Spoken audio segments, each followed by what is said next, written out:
আমি তো বাবা বাবা না আমি, আমার সন্তানকে আমি দেখবো না?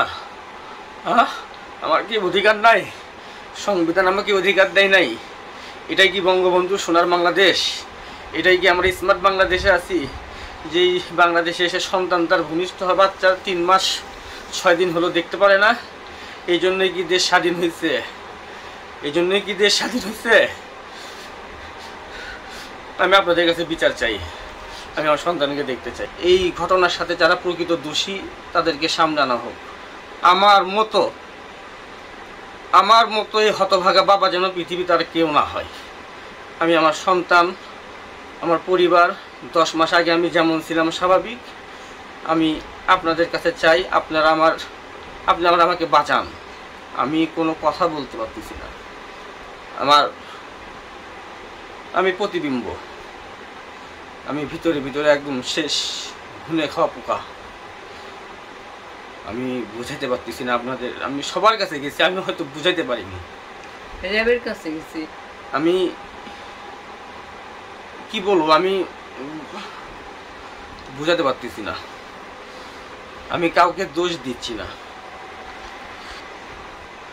আমি ওই হতভাগা বাবা, যে বাবা এখন পর্যন্ত তার বাচ্চার নাম জানে না, এখন পর্যন্ত সে বাচ্চার চেহারা দেখেনি।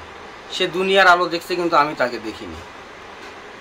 আমি যে ওদের কাছে যাব, যে দেখব, তারা আমাকে অনেক ভয় ভীতি দেখাইছে এবং তাদের দ্বারা আমি 2 বার আক্রান্ত হয়েছি।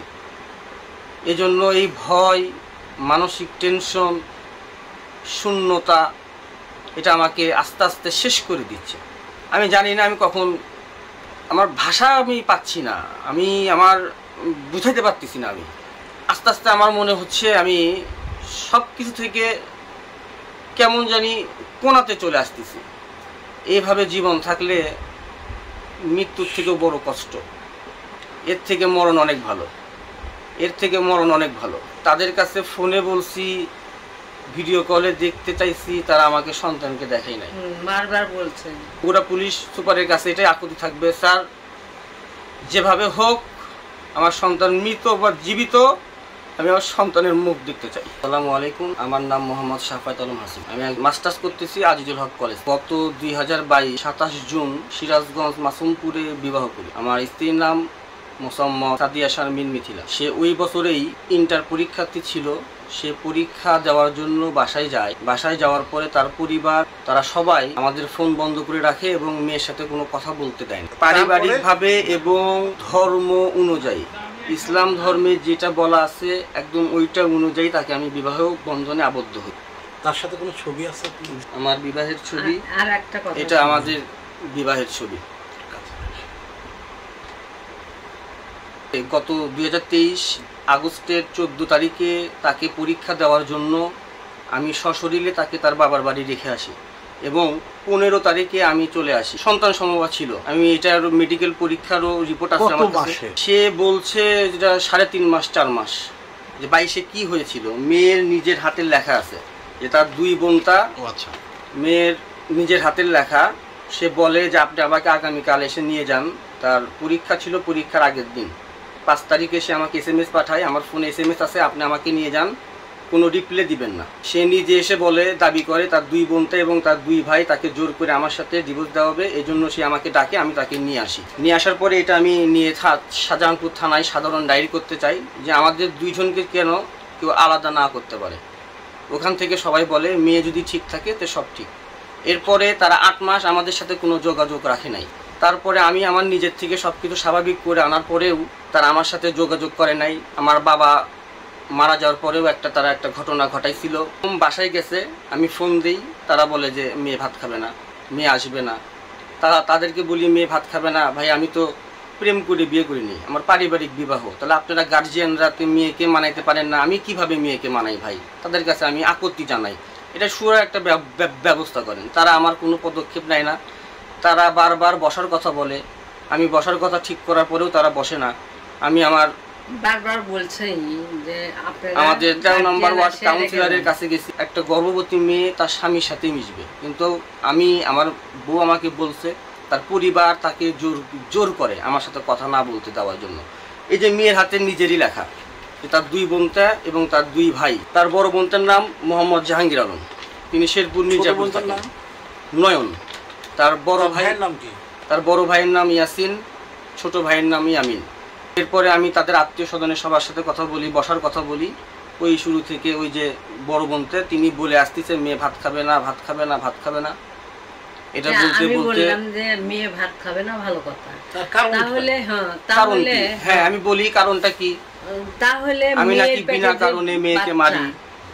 মেয়ের পেটে যে বাচ্চা, মেয়ে ভাত খাবে না কলি হলো একটা কথা বললেন। আমাকে সে বলে, আর আমাকে কয় কি ইয়ে ওটা তো 1-2 ব্যাপার। আমার কাছে এটা রেকর্ড আছে। বাচ্চা নষ্ট করবে হ্যাঁ, এরকম হ্যাঁ। একটা মানে কথা। হ্যাঁ এরকম। আর আমাকে বলে পেটের বাচ্চাকে এই আমি তো আজকে ছেড়ে দিলে কালকে একটা বিয়ে করব, তো তুমি ছেড়ে দিলে তোমার কি অসুবিধা? আমাকে এই কথা কে বলে। বলে সে কথা? এটা হচ্ছিল মেয়ের বড় দুলাই ভাই, যিনি হচ্ছিল মেয়ের মানে মেন গার্জিয়ান এবং বিয়ের ঘটক। এবং তার সাথে যত কথা আছে আমার, আমি সব কথাতে এটাই বুঝছি যে মেয়ে ভাত খাবে না। তারপরে বলে যে মেয়ে ভাত খাবে না। হঠাৎ 2024 জানুয়ারির 30 তারিখে আমার ফোনে একটা ফোন আসে। কোনো কারণবশত আমি ধরতে পারি নাই, একবারই ফোন আসছে। এই যে মেয়েকে যে আমি আগস্টের 14 তারিখে রেখে আসছি, 19 তারিখে মেয়ের সাথে আমার শেষ কথা হয়েছে। মেয়ের মেজ বোন নাম আখি আমার বইয়ের কাছ থেকে আমার ফোন কেড়ে নেয়। আমি যাওয়ার সময় 2000 টাকা দিয়ে একটা মোবাইল কিনে দিলাম, তো ওদের মোবাইলে তো কথা। আর আমাকে বলে, তো অসুবিধা এর আগে হয়। আমাকে বলে আমি যে এই মোবাইল কিনে দিলাম, তুই এই মোবাইল দিয়ে আমার সাথে কথা বলিস। আমাকে বলে যে তোমাকে যদি মেয়ের ভাই, এটা মেয়ের ভাবি আমাকে বলে, তোমাকে যদি মেয়ের ভাই এবং মেয়ের মা তাদের ফোন দিয়ে কথা না বলতে দেয় তোমার বইয়ের সাথে, তুমি তাহলে কি করবা? যখনই ওই মেয়ে এখানে থাকে ভালো থাকে, যখনই ওই মেয়ে ওখানে যায়, যাওয়ার পরেই আমার সাথে কথা বলতে ওর সাথে চায় না। খারাপ ব্যবহার করে। আমি মেয়ের মাকে ফোন দিই, মেয়ের মা বলে যে এখন আমার মেয়ে নাই, ঘুমাচ্ছে, ঘুমাচ্ছে, ঈদে 6 দিন হচ্ছে, 5 দিন আমি হচ্ছে, কোনো ঈদে হচ্ছে। না, আমাকে খবর দেয় আপনার না। ওই সন্তানের কি হলো? আমারও সন্তানও যে ফোন আসলো, আমার মাকে ফোন দিয়ে মেয়ের ও, বড় বোন কি বলছে ফোন দিয়ে, আমিও 6-7 বার কল দিছি, কিন্তু ওরা ধরে মানে না, 10 receive মাসে করে আমরা না। অসংখ্যবার কল দিছি, কেউ ফোন ধরে না। আর কেউ ধরলে ধরে না। আমাদের কণ্ঠ মানে বুঝতে পারে, মোবাইলের নাম্বার তো চিনে। কেটে তারপর কেটে কি দেয়। হলো?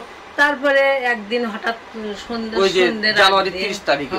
সন্ধ্যের সময় মোবাইল করতেছে ওর বড় বোন, যে আন্টি মিথিলা বাচ্চা শেরপুর আমার বাসায় আছে মির্জাপুর, 6 মাস হলে আমার এখানে আছে, মিথিলাকে সিজার হবে, মিথিলাকে নিয়ে যাচ্ছি, বলার পর দোয়া করেন, বলার প্রয়োজন ছিল তাই বললাম।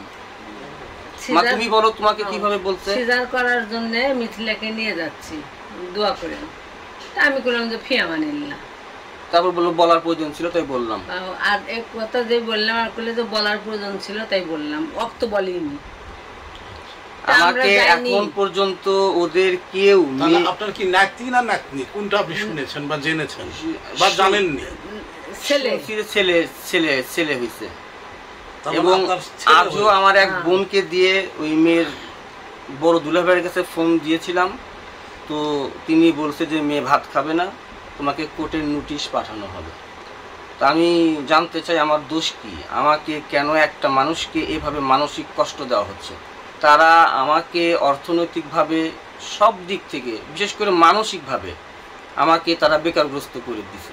আমি না পারি কোনো সুষ্ঠুভাবে কারোর সাথে কোনো কথা বলতে, কারণ পারবো কিভাবে? শুনছি বাচ্চা হয়েছে, বাচ্চার মুখই এখন পর্যন্ত দেখি নাই।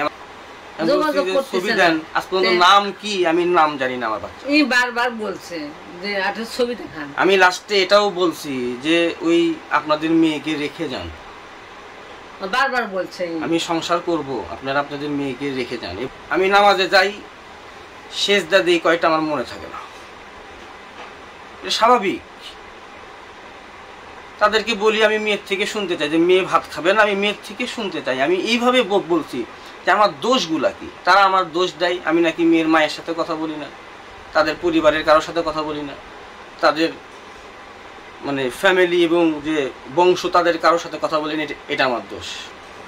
আবার এরই মধ্যে আপনি ওই মেয়ে 3 বার কিন্তু পালাইছে এখান থেকে। এখান থেকে। কি কারণে পালাইছে? এমনি আমাদের শাহজাহানপুর থানায় আমি একটা সাধারণ ইয়ে করি যে আমার বউ বাচ্চার সন্ধান চাই। মেয়ে ভাত খাক না খাক, আমি এটার সন্ধান চাই।